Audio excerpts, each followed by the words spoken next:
What's up, everybody? Here's the best new cycling tech this week. Schwalbe has introduced the first radial bicycle tires with their new gravity lineup, and they promise dramatically better traction. Pretty much every bike tire lays their casing up with the fibers running at a 45-degree angle, but radial car tires have those fibers running 90 degrees perpendicular to the direction of travel.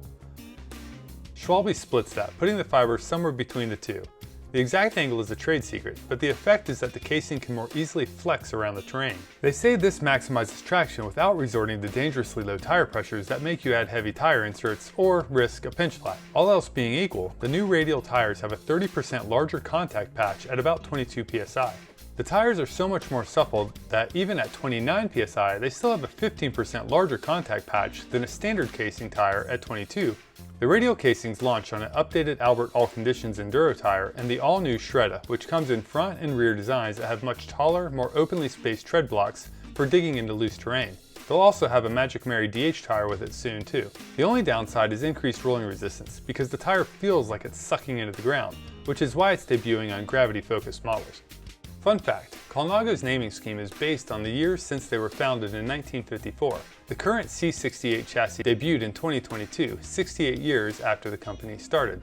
Now they've added the C68 rim brake option. It keeps the same basic carbon frame, but adds 2-bolt mounts for dual pivot rim brake calipers and external cable ports on the top tube for the rear brake. It's available in one color and one build for about 6,300 pounds.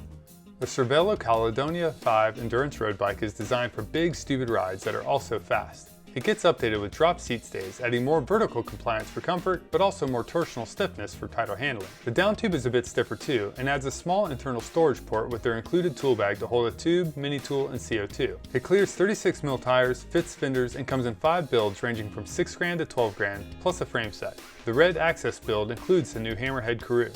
Former RockShox engineer Giro has launched the Pademelon steering damper.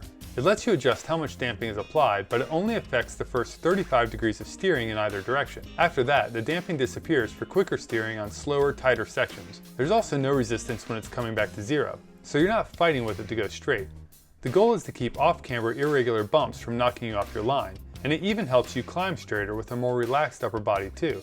MSRP is $537 with single and dual crown fork versions.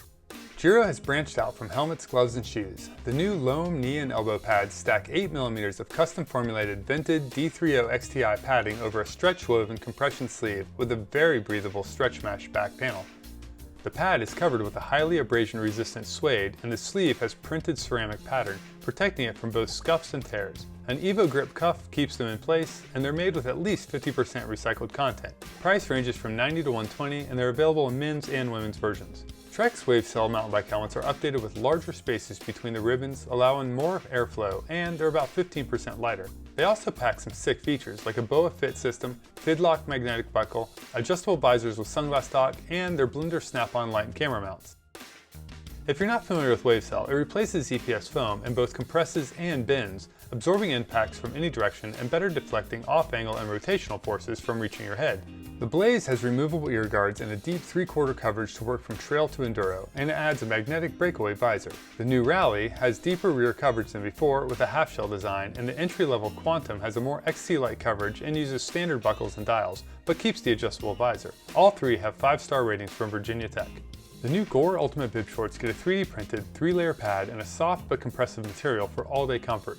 Compression and breathability zones are woven in rather than stitched, reducing seams to a bare minimum, and the material is lightweight and dries quickly. It gets their excellent engineered straps that are seamless and wide, eliminating any pressure points. It also has their breathable cup layer in front to smooth things out when you're just standing around. If there was ever any doubt that Tom Ritchey was ahead of his time, his original mountain bikes were made as a complete system with a Bullmoose handlebar and biplane fork. But as mountain biking exploded, he couldn't keep up and started speccing third-party forks and bars with his frames. Legend has it there are a few hundred such quote-unquote incomplete bikes out there. Now he's relit his welding torch and is personally making those bars and forks again, but only for owners of Ritchey bikes. If you've been trying desperately to build an original bike back to its heyday glory, hit them up to order yours. The new BioLite Charge 100 Max is a surprisingly compact 25,000 mAh battery pack that makes a great option for multi-day adventures if you don't have a dynamo, but you need to recharge lights, cameras, phones, GPS computers, and everything else. It'll quickly recharge multiple devices with 120 watt combined output, And top off your phone with a 15-watt MagSafe cordless charging on top. It pumps out 100 watts from a single USB-C port to charge even the biggest laptops too.